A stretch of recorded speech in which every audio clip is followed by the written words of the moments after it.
Hello everyone, most welcome है। स्वागत है आप सभी का स्टार स्टडी में। दोस्तों, इस वीडियो में हम लोग पढ़ने वाले हैं मैट्रिक बोर्ड एग्जाम 2022 के लिए आप लोग के लिए लघु उत्तरीय प्रश्न महत्वपूर्ण मॉडल सेट का प्रश्न लेकर के आए हैं। साइंस का बायोलॉजी यानी जीव विज्ञान का सेट 2। तो इसमें हम लोग 21 से लेकर के 28 तक क्वेश्चन करेंगे जीव विज्ञान का, और फिजिक्स का हम लोग कर लिए थे। इसके बाद हम लोग केमिस्ट्री का करेंगे। यहाँ पे आप लोग को ऑल सब्जेक्ट का स्टडी मटेरियल प्राप्त कर सकते हैं starkstudy.com वेबसाइट के माध्यम पे से या यूट्यूब पे भी पढ़ सकते हैं। हम लोग अभी साइंस का कर रहे हैं लघु उत्तरीय प्रश्न। मैं ऑब्जेक्टिव प्रश्न करवा चुकी हूँ ऑल सब्जेक्ट का, तो आप लोग वहाँ से पढ़ सकते हैं ऑब्जेक्टिव, जो कि काफ़ी विविया है आने वाले एग्ज़ाम के व्यू से। और अभी हम लोग कर रहे हैं लघु उत्तरीय प्रश्न। इसके बाद हम लोग दीर्घ उत्तरीय प्रश्न भी करेंगे प्रत्येक सब्जेक्ट का। ठीक है, तो इस वीडियो में लास्ट तक बने रहिएगा और लास्ट में बेल आइकन प्रेस कर लीजिएगा और अपने दोस्तों के पास शेयर कर दीजिएगा, ताकि इस तरह का वीडियो का नोटिफिकेशन सबसे पहले आपके पास पहुंचे। तो चलिए शुरू करते हैं क्वेश्चन। देखिए क्वेश्चन है यहाँ पे, श्वसन के लिए ऑक्सीजन प्राप्त करने की दिशा में एक जलीय जीव की अपेक्षा स्थलीय जीव किस प्रकार लाभप्रद होता है। यानी सांस लेने की जो प्रक्रिया में होता है वो जलीय जीव जो जल में रहता है उसकी अपेक्षा जो स्थल यानी ज़मीन पे रहता है उसे किस प्रकार लाभप्रद होता है। तो जल में जो क्या होता है, काफ़ी मात्रा में ऑक्सीजन घुली होती है, जबकि अधिक जैव ऊर्जा के उत्पादन के लिए अधिक ऑक्सीजन की आवश्यकता होती है। जलीय जीव जैसे कि मछलियाँ सर्वप्रथम मुख के द्वारा घुलित ऑक्सीजन को लेती है तथा विसरण के द्वारा क्लोम की कोशिकाओं में अवशोषित कर लेती है, जबकि स्थलीय जीव फेफड़ा के द्वारा आसानी से ऑक्सीजन ले पाती है। नेक्स्ट क्वेश्चन है कि पादप हार्मोन क्या है, किन्हीं 4 पादप हार्मोन का नाम बताएं। तो पादप हार्मोन का मीन्स हुआ कि पौधे का वृद्धि विकास यानी पोषण के लिए जो भी ज़रूरत होता है तो हार्मोन से प्राप्त होता है। तो क्या है कि पोषक तत्वों को छोड़कर यदि कोई अन्य रसायन पौधे की वृद्धि विकास, पुष्पीवन यानी पुष्प को फलने फूलने में, फलों के विकास, पकने की क्रिया, पतझड़ और बीजों को अंकुरन जैसी क्रियाओं को प्रभावित या नियंत्रित करे, तो उसे क्या कहा जाता है, पादप हार्मोन कहा जाता है या माना जाता है। इस वृद्धि नियंत्रक रसायन भी कहा जाता है इसे। पादप हार्मोन के अनेक प्रकार होते हैं, तो इसमें 4 का नाम बताना है। तो देखिए 4 हो गया यहाँ पे, ऑक्सिन, इथाइलिन जो कि फलों को पकाने में काम आता है, ऑक्सिन हो गया जो वृद्धि हार्मोन है, जिब्रेलिन भी वृद्धि हार्मोन है, साइटोकैनिन और एब्सिक अम्ल। तो ये चारों याद रखिएगा, ये आप लोग को ऑब्जेक्टिव में भी पूछ सकते हैं कि 4 पादप हार्मोन का नाम। तो यहाँ पे ऑक्सिन, इथाइलिन, जिब्रेलिन और साइटोसिन दे देगा, और ये एक नेक्स्ट दे देगा ऑल ऑफ दिस। तो क्या हो जाएगा, ऑल ऑफ दिस। और नेक्स्ट क्वेश्चन है 23 नंबर कि अमीबा के द्विखंड प्रजनन के चित्र द्वारा दर्शाए। जानते हैं कि अमीबा का क्या होता है, स्ट्रक्चर होता है वो अनियमित होता है, किसी भी शेप का हम लोग फिगर बना सकते हैं। ये यहाँ पे केंद्रक होता है, जीवदर्भ होता है, जो कि विखंडन के माध्यम से ये टूटता है और ये 2 पार्ट्स में बढ़ जाता है और 1 से 2 बनता है, फिर ये टूट करके अपना 2 बना लेता है, फिर ये भी टूटेगा, फिर आगे जाके इसका विकास होगा और ये भी टूटेगा, तो अपना अलग विखंडन करके 2 नया जीव बना लेता है। तो ये इसका चित्र है, हम मोस्ट इम्पोर्टेंट है। नेक्स्ट क्वेश्चन है 24 नंबर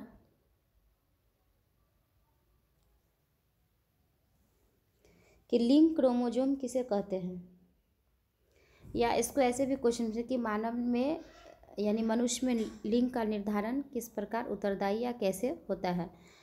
तो मनुष्य में जो होता है क्या होता है, टोटल 46 क्रोमोजोम होता है, जो कि 23 जोड़े में होते हैं। तो 23 जोड़े में क्रोमोजोम में क्या होता है, 22 जोड़े क्रोमोजोम जो होता है वो एक ही प्रकार का होता है जिसे ऑटोजोम कहते हैं, और 23वां जोड़ा जो होता है वो भिन्न होता है जिसको सेक्स क्रोमोजोम कहा जाता है। तो ये 2 प्रकार का क्रोमोजोम होता है, एक एक्स और दूसरा वाई। तो एक्स एक्स क्रोमोजोम जो होता है वो फीमेल में होता है और एक्स वाई क्रोमोजोम जो होता है वो मेल में होता है। तो इस प्रकार से एक्स वाई और एक्स एक्स, तो ये हो गया मेल, ये हो गया फीमेल। तो ये एक्स और इससे फिर वाई, तो क्या किया एक्स एक्स एक्स वाई। तो ये क्या हो गया लड़की, ये लड़का। तो इस प्रकार से क्या होता है लिंग का निर्धारण होता है। तो देखिए इसमें भी वही चीज़ लिखा हुआ है कि लंबा छड़ के आकार का होता है। वाई क्रोमोजोम अपेक्षाकृत तो बहुत छोटा आकार का होता है। नर में एक्स और वाई दोनों लिंग क्रोमोजोम मौजूद होते हैं, पर मादा में वाई क्रोमोजोम अनुपस्थित होता है। उसके स्थान पर एक और एक्स क्रोमोजोम ही होता है, अर्थात मादा में दोनों एक्स क्रोमोजोम होते हैं। ये एक्स और वाई क्रोमोजोम ही मनुष्य में लिंग का निर्धारण के लिए उत्तरदायी होता है। ठीक है, और नेक्स्ट क्वेश्चन है कचरा प्रबंधन कैसे किया जा सकता है, यानी प्रबंधन या निपटारा भी हम लोग कह सकते हैं। तो विभिन्न प्रकार के कचरा होता है, जिसमें कुछ ठोस कचरा भी होता है, कुछ लिक्विड टाइप भी होता है, कुछ ऐसे होता है जिसको हम लोग उसे पुनः चक्रण करके पुनः यूज कर सकते हैं रिसाइकलिंग के माध्यम से। जैसे प्लास्टिक का डब्बा हो गया, तो उसको हम लोग क्या करते हैं कुछ सामान रखने में उसका इस्तेमाल कर लेते हैं। कुछ कपड़े हो गए तो उसको भी हम लोग गद्दा बनाने में या पोछा लगाने में या दूसरी चीज़ में यूज कर लेते हैं। तो इसी प्रकार से तो कम हम लोग को निपटान करना पड़ेगा अगर हम लोग इस तरह से पुनः चक्रण करके रिसाइकलिंग करके पुनः यूज करेंगे तो। और कुछ जो कचरे होते हैं जो छोटे छोटे सूक्ष्म जीवों के द्वारा क्या किया जाता है, उसको तोड़ करके बायोगैस भी बनाया जाता है या फिर खाद के रूप में भी हम लोग इस्तेमाल करते हैं। तो एक बड़ा सा गड्ढा खोद करके पहले तो कचरा का छटैया कर लेते हैं कि किस किस प्रकार का कचरा है, कौन पुनः चक्रण पुनः यूज लायक है या फिर कौन अपशिष्ट है। इस प्रकार से बड़ा सा गड्ढा खोद करके उसमें डाल दिया जाता है और उसको कुछ दिनों के लिए छोड़ दिया जाता है। जब वो छोटे छोटे से उस बैक्टीरिया के द्वारा सराया जाता है तो फिर उसको कंपोस्ट के रूप में हम लोग खाद के रूप में खेतों में भी डाल सकते हैं। तो इस प्रकार से कचरा का प्रबंधन किया जा सकता है। तो चलिए इसको भी पढ़ लेते हैं कि कचरे को एक जगह एकत्र कर उसका वैज्ञानिक तरीके से समुचित निपटारा करने को कचरा प्रबंधन कहते हैं।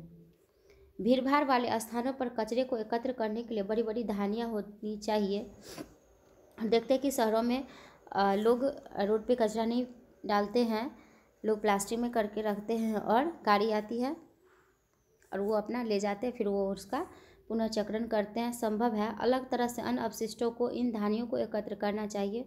पुनः चक्रण करने वाले कचरों वैसे लोगों को देनी चाहिए जो इनका उपयोग करते हैं। कचरे को एकत्रित कर उसे शहर के बाहर जला देना चाहिए या गड्ढे को भरने में उपयोग किया जाना चाहिए। तो आजकल जलाना उतना उपयोगी नहीं माना गया है, क्योंकि उससे भी क्या निकलता है, कार्बन डाइऑक्साइड निकलता है जिससे वायुमंडल को प्रदूषित करता है। तो ये उतना बेहतर तरीका नहीं है जलाना। नेक्स्ट है कि ठोस कचरों के अलावा उद्योगों से निष्कासित तरल अपशिष्टों एवं विभिन्न प्रकारों के मल जल को भी पाइपों के द्वारा अलग स्थान पर बहाना चाहिए। तो आजकल क्या होता है कि जितने भी बड़े बड़े शहर है उसका जो कल कारखाना का जो कचरा था वो नदियों में बहा दिया जाता है। वो क्या है, कानूनन अपराध है, ऐसा नहीं करना चाहिए। इससे क्या होता है, नदी प्रदूषित होती है और उससे जहरीले गैस निकलते हैं जिससे बीमारियां होती है। तो ऐसा नहीं करना चाहिए।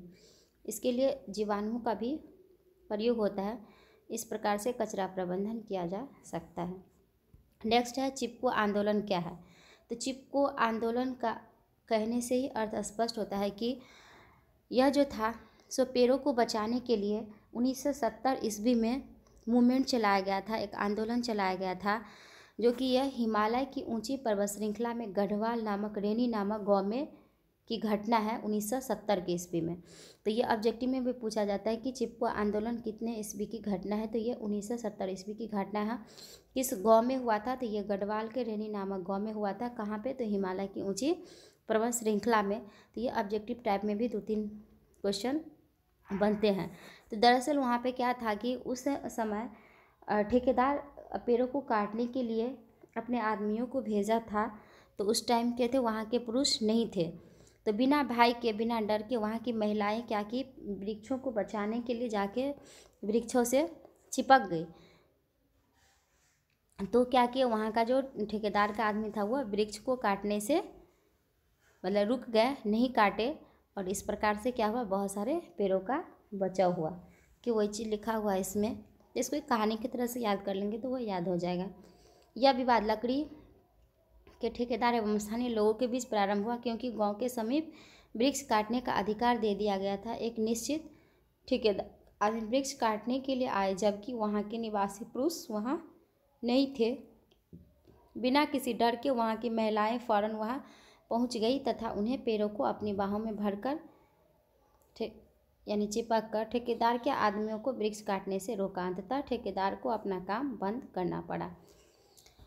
तो इस तरह से उसका नाम चिपको मूवमेंट यानी चिपको आंदोलन पड़ गया। तो ये आप लोग के लिए ऑब्जेक्टिव टाइप में बहुत ही इम्पोर्टेंट है कि किस गांव में हुआ था। तो ये गढ़वाल का रेनी नामक गांव में हुआ था। और कितने ईस्वी की घटना, ये 1970 के दशक की घटना है। ठीक है। नेक्स्ट क्वेश्चन है कि अनुचरण क्या है। अनुचरण के लिए कौन कौन सी क्रियाएं आवश्यक है। तो अनुचरण होता है जो कि टूट फूट हमारी हड्डियों में जो होती है तो उसका अनुचरण करता है, यानी भरपाई करता है। तो क्या कहते हैं, सजीव व में जीवन के समस्त कार्यों को सुव्यवस्थित ढंग से करने के लिए जीवन की एक निश्चित व्यवस्था या कर्म या निम्न प्रक्रिया होना आवश्यक है। इसी को अनुचरण के लिए निम्न प्रक्रियाओं का होना आवश्यक, जैसे पोषण, श्वसन, उत्सर्जन, परिवहन, ये सारी प्रक्रिया क्या है, अनुचरण के अंतर्गत आता है। मूलभूत आवश्यकता है, जिससे क्या होता है कि ऊर्जा की प्राप्ति के लिए पोषण जरूरी है, पाचित भोज्य पदार्थों के दहन के लिए शोषण जरूरी है एवं हानिकारक अवशिष्टों को निष्कासन के लिए उत्सर्जन जरूरी है। तो इस प्रकार से अनुचरण कार्य करता है। नेक्स्ट क्वेश्चन है 28 नंबर कि जीन प्रारूप या जीनोटाइप किसे कहते हैं।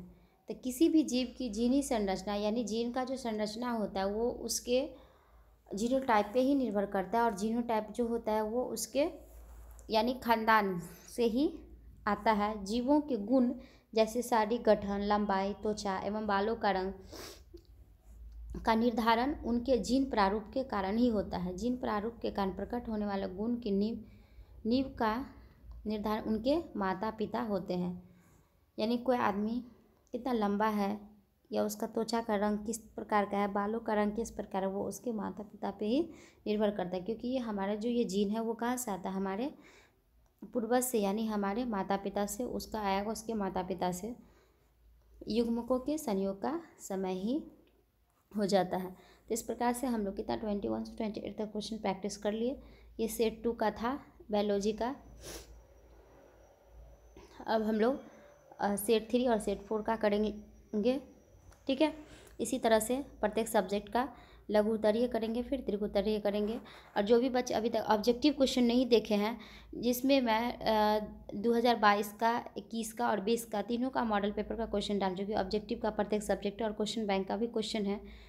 तो आप लोग यूट्यूब पे सर्च करके देख सकते हैं। starkstudy.com मोस्ट वीविया ऑब्जेक्टिव है आप लोग के आगामी एग्जाम के लिए।